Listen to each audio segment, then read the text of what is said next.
Hi everyone, welcome to my channel and welcome to my February reads. So I actually only really read 2 books, but technically one of those books contained 3 stories, so I mean, really, I read about 4, but I mean, yeah, technically. So the first book I want to talk to you about is This Anita's Daughter.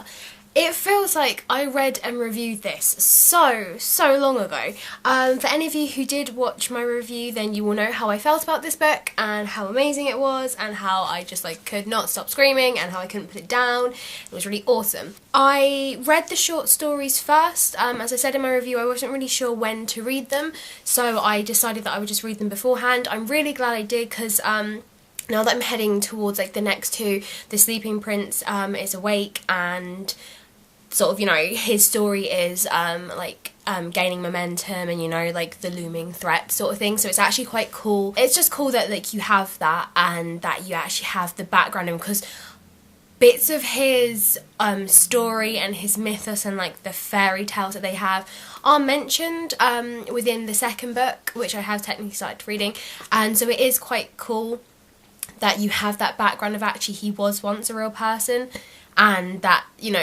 just everything that came with it. But yeah, it's really cool. So I would really recommend this book to people. It is really good. As I said in my review, I had quite a lot of not ups and downs, but you would have your main story and then things would just be ambling along and it'd be really cool, and then suddenly, oh my god, something would be happening and I'd be like, ah, and I was sat on my train probably looking like a right idiot, just sat there going, oh my god, and then you'd have one revelation and then you would be reading the next bit and then boom, something else had happened, and it was really quite So basically the whole premise of this book is sorry, is about a young girl who is a goddess reincarnated, and basically you touch her, you will die, and she is basically used as a royal weapon, and it is her story and it is her and the relationships around her and her role within the royal palace, her role with the royals herself. She is betrothed to the prince, and only the royals can touch her, no one else, because they are blessed by the gods, which means that they are allowed to touch her. So eventually she will marry the prince, and yay. So yeah, it's a really cool read and I really like the storytelling, and I also liked how it went back and forth between her memories when she was a young child before she got taken to the palace, her relationship and her memories of her mother being this Anita. It's just really cool, the whole, how obviously each country has its own kind of myths and laws and the things that they do, and how some are more into alchemy and science and others are very more superstitious. I just think it's really cool you seeing the differences and having that explored in the next books. So the second book is The Wizard of Oz. This is actually really cool. It's a really nice little, especially if any of you watching have families or younger brothers and sisters and you kind of want to bond, or you just want to have nice reading time with children, this book is cool. So this book contains 3, which is The Wonderful Wizard of Oz, The Marvelous Land of Oz, and Ozma of Oz. Going into this, I was aware that some things ideas are taken from different books and different characters to make the film The Wizard of Oz. Her slippers are actually silver, but because it was Technicolor, they were let's use all the colour we can. And things happen in a different order. Well, maybe not a different order. Wait, maybe. Yeah, maybe. That could be happening. It could be true.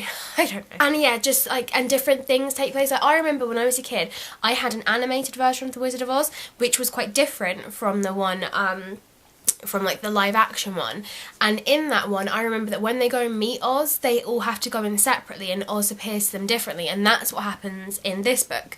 There was also other stuff, I think, I remember this bit when they have to cross a massive chasm and they're being chased by something and they have to get on the Cowardly Lion's back and jump across this thing. I also remember that in my video version there something was weird with the tape, and so it used to make really loud scary noises, whatever was chasing them. It was terrifying. And I also remember the bit with the twister would get crazy loud as well, so I'd have to really whack down the volume. So that was quite cool, being able to pick out the elements that I recognised from different books. And I've also seen the second live action film, Return to Oz, and you have bits of that in this one, so you can really see like where they pick and like chose stuff. So yeah, obviously the first one is about Dorothy going to Oz. The second one is once Dorothy has left, and it is based on the Tin Man and the Scarecrow and some other characters who feature in the second film, which is Mombi and Tip and the Gump and the Gnome King, and I'm pretty sure Ozma makes an appearance at some point. Yes, Ozma does. Which is, yeah, it's weird because obviously I have memories of how it is in the films, which is, it's really quite cool.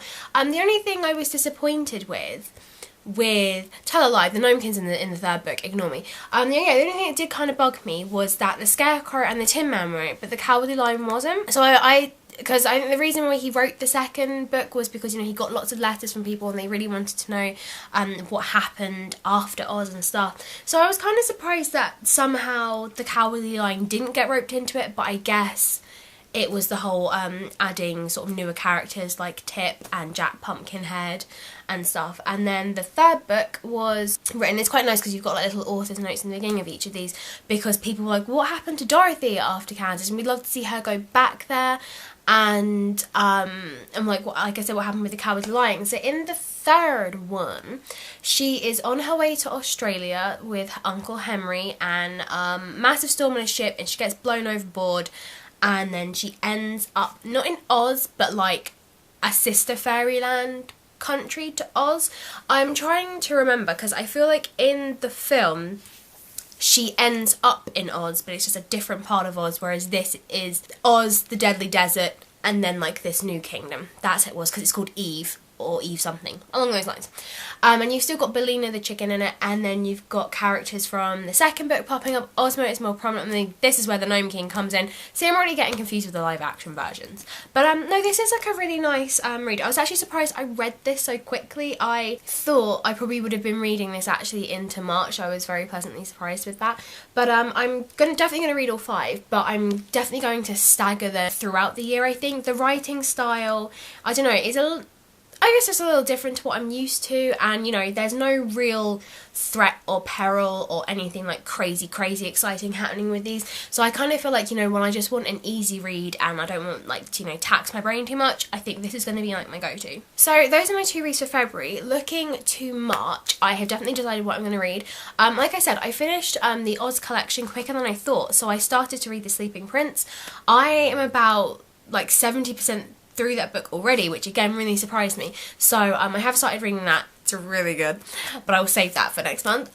Okay. So yeah, so what I wanted to read in March was The Sleeping Prince. I was also going to read Rebel in the Sands, because the third one's come out and I'm really excited. I really want to start reading this. I'm going to read Rebel in the Sands, and then the final book I'm going to read is Hidden People, which is definitely different to anything I would normally read. It seems that maybe it's going to be very really creepy and very, I mean, I mentioned this back in my my 2018 TBRs, and it just sounds like really creepy. So it's definitely a good daytime read, definitely not a good nighttime read, but that was gifted to me by a friend like a while ago, so it's been on my shelf and I'll keep meaning to read it. And so I thought, you know what, I think this is going to be like a good book for when I'm travelling on the train and when I'm at work, because I constantly like read them throughout the day. I read quite a lot. It's like 20 minutes there, however long at work, and then another 20 minutes back, so it gives me like a good momentum with books, where sometimes when I read at night it really sometimes isn't that much, and I think a book like that is going to really want to grab my attention. Like I said, I finished Oz for like the 3rd time, I'm sorry, earlier than I thought, so I have started reading The Sleeping Prince, so I'm probably going to finish The Sleeping Prince by the start of next week, I would have thought, considering how much I've got left. I've only got 2 more days at work, so I may well finish it by Sunday, if not it'll be next week. So kind of thinking, if I'm likely to finish those other 2 books quite quickly, what shall I read? And to be honest, it's either going to be the second Rebel in the Sands, depends on how I feel, or I might make a head start on The Hobbit. I really want to read The Lord of the Rings and all that, but I have been like having to gear myself up because it's quite, you know, a really heavy and hefty book. So I will see how I feel once I finished Hidden People, because my mind just be like, no, I need something just like normal, nothing too so I think I will definitely see how I feel. But yes, thank you for joining me. I do have a special birthday book tag video to come. There is a reason why I didn't post it closer to my birthday. There's a very good reason, and said reason will be featured in the video. I'm really excited, you have no idea. Like, just to show you that one little bit, that's it. The rest of it, I'm like, yeah, this is cool. But like, just to show you this one reason, I'm like, Oh my god, I'm like ridiculously excitable right now and I haven't even eaten any food. Thank you so much for joining me. Don't forget you can check out my other videos, and yeah, give this video a like and a subscribe. It would mean the world to me. Enjoy your day. Is it snowing where you are? Because like the weather's crazy here and it's really cold, and I need to go into town, but it stopped snowing for like the minute. But I want dinner later and snow could be ruining this. So I hope you're having a crazy March, February like I am, because the weather is insane.